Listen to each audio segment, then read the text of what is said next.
Just like with the previous Like a Dragon game, your relationship with money evolves over the course of this game. At the start, having as much as $1,000 is a lot, but by the end you're spending around $1,500 on level 5 endgame equipment.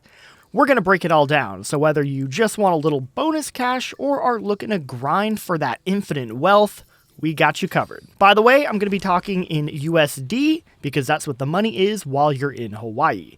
When you're in Japan, your money converts back to yen at an exchange rate of 100 yen to $1. The absolute best way to make money in the game is through Dondoko Island. However, you don't unlock it until Chapter 6. So, let's back up and talk early game cash. You don't need to worry about money until the game opens up in Chapter 3, and even then, it's not something you'll need to grind out.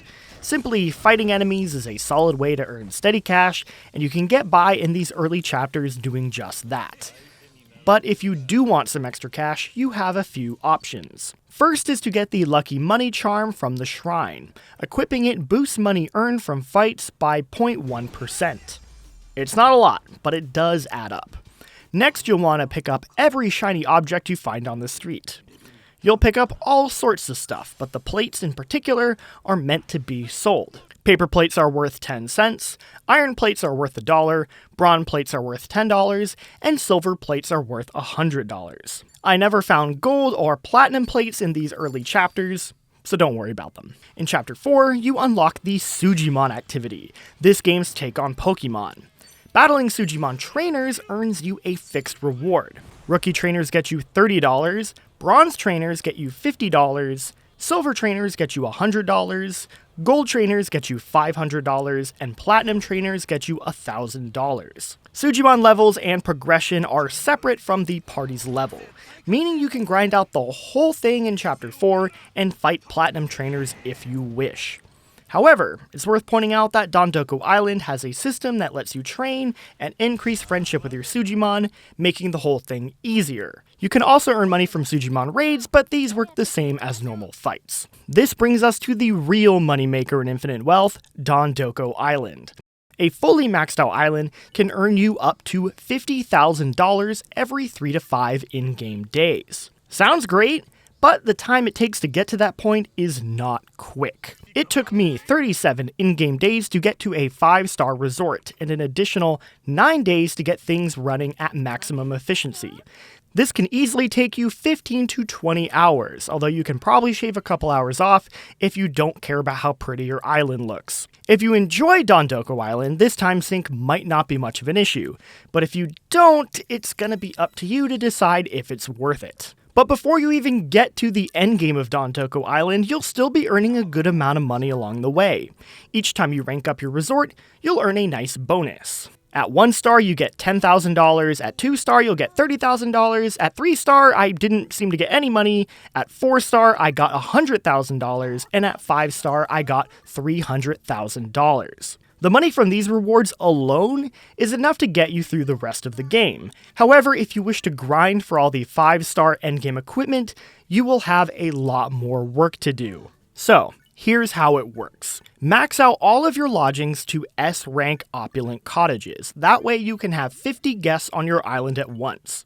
Then, focus on getting as many high-ranking guests as possible. You can attract new guests with commercials. Only spend money on the online broadcast, which gets you B, A, and S rank guests. You can also find guests around Hawaii and Yokohama to invite, as well as unlocking some from doing sub-stories. Now, with all of this set up, you can earn up to 2 million Dondoko bucks at the end of a 3-day tour, which then translates to $20,000 in cash you'll be given as a bonus. But it doesn't stop there. You can then take those 2 million Dondoko bucks to the exchange office. The exchange rate is 10,000 per 1 million Dondoko bucks, meaning you can double the amount you earn from the tour. But we can squeeze even more money out if we want. You can maximize your daily resource collection by buying exclusive items from the shop. This will give you enough daily resources from the collection point that every day or two you can craft a highly valuable building like the Love Hotel, which sells for over 300,000 Dondoko bucks, which adds up to an additional million if you craft over the course of a few days. If you want to earn even more Dondoko bucks, get your Sujimon running the Mastercraft at the workshop. You'll earn 300,000 Dondoko bucks, but it takes a full hour in real time. So not super efficient, but at this point, we're just looking for any bonus income to help out. So here's the loop. Every day, you collect your daily resources, craft a building to sell, and then wait for the day to end. One in-game day takes 8 minutes in real time for it to hit evening, at which point you can then head back to your house and end the day. There is no way to make time pass faster, so you can either leave the game running and do something else, or if you want to squeeze a few extra bucks out, you can collect fish and bugs to sell. The one worth the most money is the golden shark, which you can find over at the lake. They start at a sell price of 70,000 Dondoko bucks.